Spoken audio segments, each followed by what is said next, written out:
Está con nosotros el ingeniero Juan Gómez, es el secretario de Energía de la Fuerza del Pueblo, miembro de su dirección central y aspirante a la dirección política de esa organización, es superintendente de electricidad. Para nosotros es un placer recibirlo en Visión Integral. Buenas noches, Juan. ¿Cómo está? Querido amigo, un gran placer la oportunidad que me brinda de estar aquí con ustedes y con todo el que a esta hora que ya tan tranquilito en casa nos observa. Gracias por la oportunidad y a tus horas. Gracias a ti por el tiempo, en medio de todo ajetreo que tú has sacado para compartir con nosotros este espacio.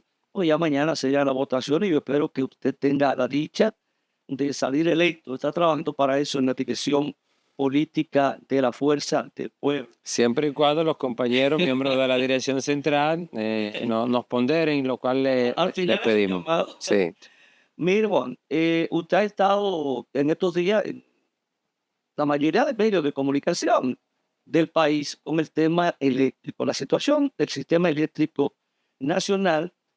eh, Diríamos que tengo una situación bastante complicada. Creo que el gobierno se encuentra en una situación muy difícil y queremos primero que usted nos haga, antes de entrar al decreto, que sería lo fundamental para esta entrevista, pero primero que usted nos haga un pequeño diagnóstico de cuál es la situación de términos de generación, demanda, oferta, pérdida técnica, no técnica, o sea, presentar esa situación, el subsidio y dónde está la situación de la ERES, un panorama global para entonces nosotros entrar a detallar cada uno de esos aspectos. Mire, aunque esto es un tema técnico, pero es un tema que la población dominicana domina porque es una situación que arrastra muchas décadas.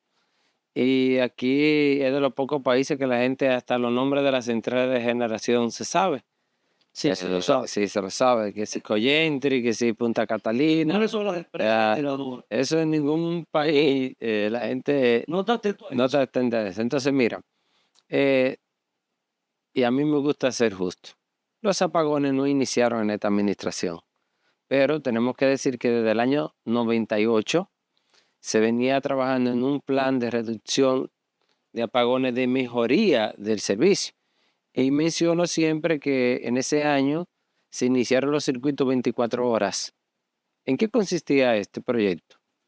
Que se le daba la condición a un circuito, se rehabilitaba completamente, se colocaban medidores, se hacía un trabajo social con juntas de vecinos, con iglesias, se involucraba a la sociedad y se le daba el servicio 24 horas a los ciudadanos y la gente tenía que proceder con el pago y se gestionaba todo aquel tema de fraude. Recuerdo que la gente se acostumbrara a pagar el servicio. Correctamente. Y Luego las oficinas móviles que se llevaron a los sí, barrios. el primer circuito fue en Villajuana. Era un circuito que rondaba la San Martín hasta la Máximo Gómez, por detrás de lo que antes era la Ferretería Popular. No sé si algunos ciudadanos recordarán.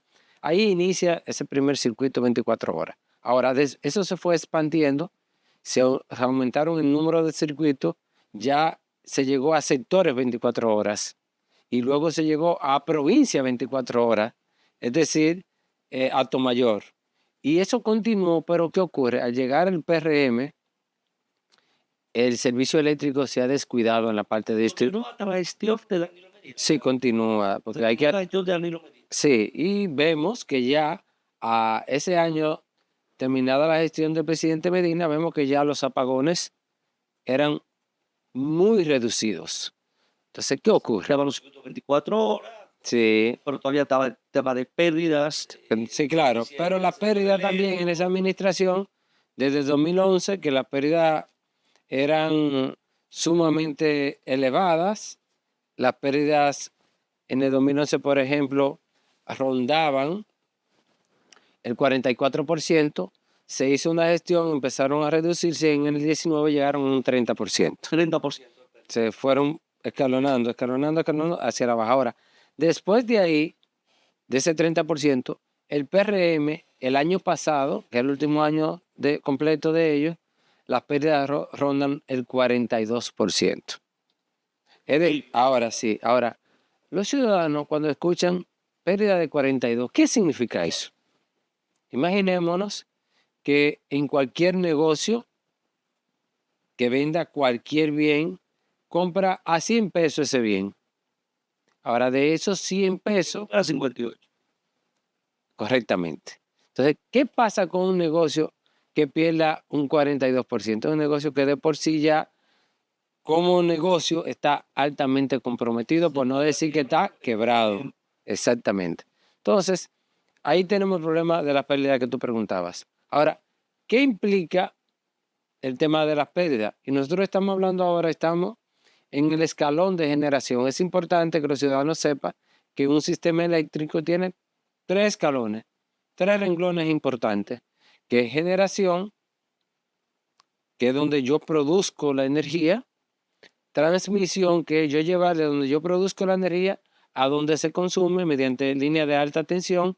Lo podemos siempre pensar como las autopistas que conectan de provincia a provincia. Y luego está la distribución, que es lo que nos llega a nosotros directamente como usuarios. Entonces, ahí es que ha estado el problema, porque las distribuidoras son las responsables del cobro de la energía. O sea, son la caja del sector. Entonces, cuando tenemos una empresa distribuidora tan comprometida con el tema de las pérdidas, eso se traduce en dinero. Inclusive, hay una de las empresas distribuidoras, y te muestro aquí un gráfico oficial, un gráfico de el indicador de gestión de las EDES. Esto es las 3 EDES, las 3 EDES, a el mes de mayo de 2025. Es de este, solamente de este, que es la que peor condición está, porque la pérdida que te di de 42 es promedio de la 3 EDES. Ahora, de este está perdiendo en este mes 55%. Eso no lo resiste nadie. Nadie resiste esto. Entonces, ¿cómo se traduce eso? Eso se traduce que en dinero, nosotros los ciudadanos dominicanos tuvimos que hacer transferencias. Se habla de Hacienda, pero no es Hacienda, querido amigo. Es Hacienda, pero de los dineros que pagamos nosotros de nuestros impuestos. Entonces, ¿cómo se traduce eso? O en lo siguiente, y te lo comparto. No fue que se me perdió la hoja, es que hay mucho material. Mire, en el año 2019 hubo que transferirle, para llenar el déficit eléctrico en donde están las pérdidas, para cubrirlo, 422 millones de dólares. Ahora, en el 20 sube un poco, 483. Y ahí yo siempre hago en la parte de que, recuerden que ese fue el año de la pandemia, en donde nos encerraron a nosotros los ciudadanos y se entregaba luz 24 horas, aunque tú no pagaras la factura. Esa es la realidad. Entonces ahí sube en el 20 a 483. Se entiende. De 422 me parece hasta racional a 483. Ahora, ¿qué ocurre en el 21? Sube a 828 millones de dólares. Tú puedes decir, mira, ahí estuvo el inicio del conflicto bélico entre Ucrania y Rusia. Hubo muy pocos meses en que hubo algunos cambios en los precios de los combustibles por la cadena de suministro. Y vamos a decir, se elevó demasiado, pero ok, 828. Ahora, en el 22, ¿cómo sube? Sube a 1.596 millones de dólares. En el 23, 1.484 millones. Ahora, en el 24, por administración PRM, ya ahí no hay justificación de guerra, de nada en absoluto. El primer año del segundo periodo. Escala a 1.769 millones de dólares. Dinero, 4 veces más. dinero que se sacan de otros lugares para quemarlo en el sector eléctrico. Es, mi amigo Juan José, tuvimos inconveniente con el inicio del año escolar por el tema de las aulas. ¿Cuántas aulas yo hubiese construido con 1.700 millones, 769 millones, que traducido a la tasa, más de 100.000 millones de pesos. Eso es más o menos 1.5 del PIB de nuestra economía. Ahora, ¿cuántos kilómetros de carreteras? ¿Cuántos kilómetros de caminos vecinales? ¿Cuántas recetas de las que se encuentran en fila en el departamento de alto costo del Ministerio de Salud se hubiese podido resolver con este dinero? Es decir, le estamos sacando dinero a nuestra economía para quemarlo en el sector eléctrico. ¿Y por qué?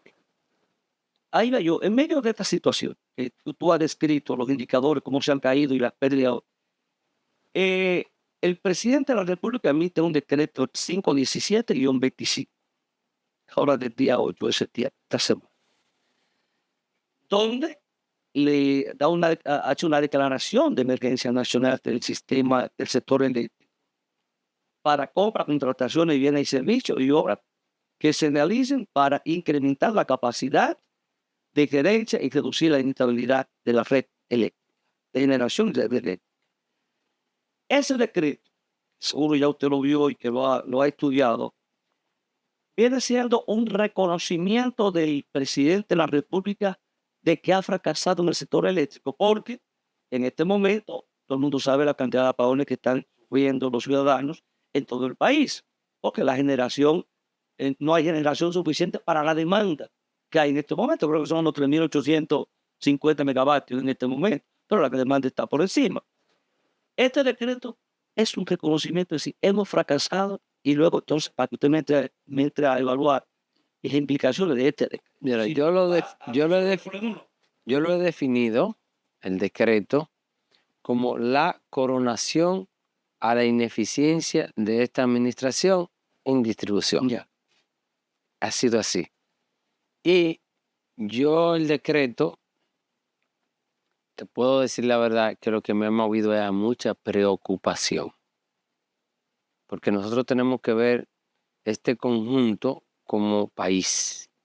Y para el país es un servicio muy flaco que hace el Ejecutivo con emitir este decreto. ¿Y por qué? Un gobierno que subió sobre el valor de la transparencia, venir y burlar la ley de compras y contrataciones, una ley que ellos, cuando eran oposición, querían un estricto cumplimiento de ella. Vemos que la ley a inicio decían que extendían demasiado los procesos, luego se somete a una modificación de la ley, ya no es tan cómoda ni son tan exigentes como se lo pedían los demás. Y vienen y hacen este decreto. Yo tengo que ser justo aquí y decir que hace unas 2 semanas y media, la Fuerza del Pueblo, en vista a la situación caótica que tenemos en la parte de distribución y de servicio eléctrico, solicitamos al gobierno declarar de emergencia el sector eléctrico, pero no era así, señor presidente. Era de emergencia. Espérate, era de emerencia para, no, en absoluto, nunca la Fuerza del Pueblo va a hacer eso. Era declarar de emergencia para que se implementara en emergencia un programa de recuperación de pérdidas, de sanear las nóminas, de mejoría de gestión, de tratar de conseguir precios más accesibles, pero, presidente, y usted ha tomado esa solicitud para bypassear, para volar la ley de compra y licitaciones. Eso nosotros bajo ninguna circunstancia vamos a estar de acuerdo. Y nos mueve a preocupación porque vemos que recientemente el Ministerio Público, sobre un caso que llevaba de situaciones que se dieron en el sector eléctrico, llegó a acuerdo con una de las partes donde se devolvieron miles de millones de pesos. Eso era aún y la ley de compra y contratación estaba vigente. Imagínense ahora qué pudiera ocurrir. Y me llama mucho la atención, Juan, lo amplio que es este Ese decreto. decreto. Nunca yo había visto una de declaratoria de emergencia tan amplia. Pero vamos a hacer una pausa con solvencia y seguimos entonces ahí en el decreto. Pausamos el timbao.